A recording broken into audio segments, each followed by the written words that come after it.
Health officials have now confirmed there are 6 dead from the coronavirus in Washington state. 5 of those deaths are from King County and 1 from Snohomish County. They were all at some point being treated at Evergreen Hospital. In Washington, there are a total of 18 cases of the virus. The governor of Washington declared a state of emergency following their first corona death. The declaration allows the governor to allocate all resources necessary to state agencies in an effort to prepare and respond to the outbreak. The declaration also allows the use of the Washington National Guard if necessary. Now, it is unlikely, but there's still a possibility that some students and chaperones from Bora High School may have been exposed recently to the coronavirus. They attended a jazz festival in Moscow, along with the students from other schools around the region. Well, there was a notice to parents from district said that a student from Everett, Washington, who attended that same jazz festival has since tested positive for the coronavirus. Well, here in Idaho, there are no confirmed cases of the coronavirus.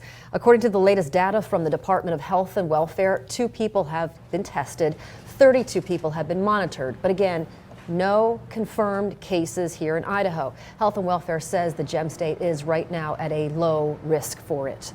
The CDC is now allowing states to do their own coronavirus testing. The goal is to have every state and local health department up and running by next week with testing kits. The FDA also announced over the weekend accredited labs can now conduct tests. The tests that come back positive then go to CDC headquarters in Atlanta for confirmation.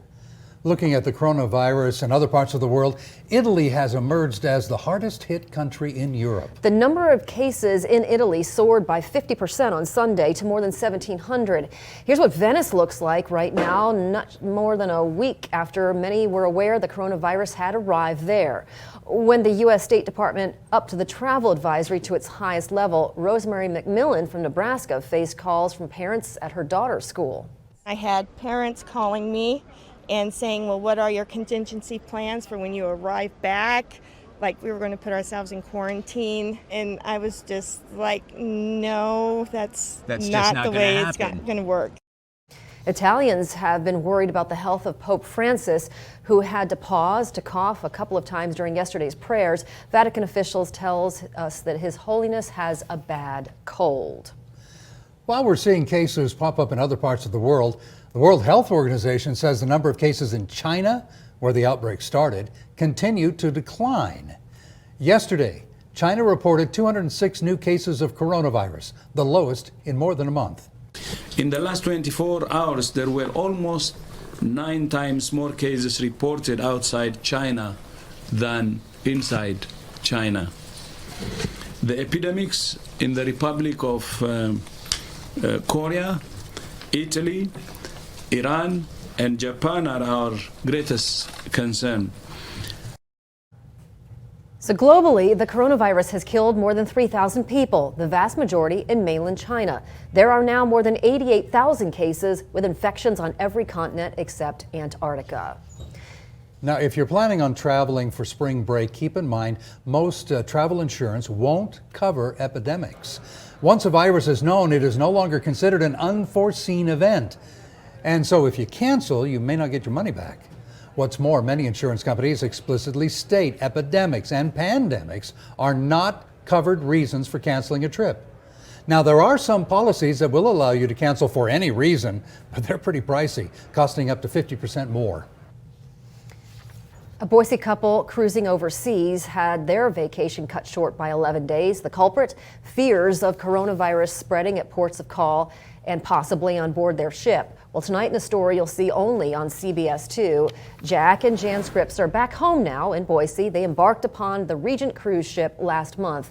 Their trip had ports of call scheduled for Indonesia, Singapore, and Vietnam through yesterday. Cruise ship officials had taken precautions to keep everyone healthy, but the fears of the virus became just too great. But every time we got on or off the ship, we were screened. Our temperature was taken, basically. And there was the antibiotic hand wash everywhere, in, out the dining rooms, before you got on the elevator, always in sight, and we always used it. Now, despite the precautions, their cruise was called off midway through the trip. Jack and Jan ended up flying home early from Bangkok to Japan to San Francisco and finally on to Boise. Tonight on CBS 2 News at 10, I talked to them about what you need to know if you're planning to travel abroad anytime soon. Denny, this morning, Lori Vallow is still behind bars in Kauai, but once she's extradited, this case will continue back here in Idaho. The exact timeline for when this will happen isn't clear yet, but preparations are already underway in Madison County. Once Idaho officials travel to get her and bring her back to Idaho, she'll appear in front of Magistrate Judge Farron Edens. Lori is charged with 2 felony counts of desertion and non-support of children and misdemeanors for resisting or obstructing officers. Authorities say she failed to comply with a court order to produce her children. Now, Lori's husband, Chad Daybell, is already back in Rexburg. East Idaho News reported he was spotted returning a rental car in town Saturday morning. Inside Edition also reported seeing him at an airport in Hawaii on Friday. A witness told East Idaho News that they spoke with Chad at a thrift store in Hawaii last week as he was donating things. He told that woman that he was coming back to Idaho to support Lori. Chad Daybell hasn't been charged with anything in connection to this case, but Vallow is sitting on a $5 million bail. Our sister station in Salt Lake, KUTV, says her first step in Idaho might be working to get that reduced.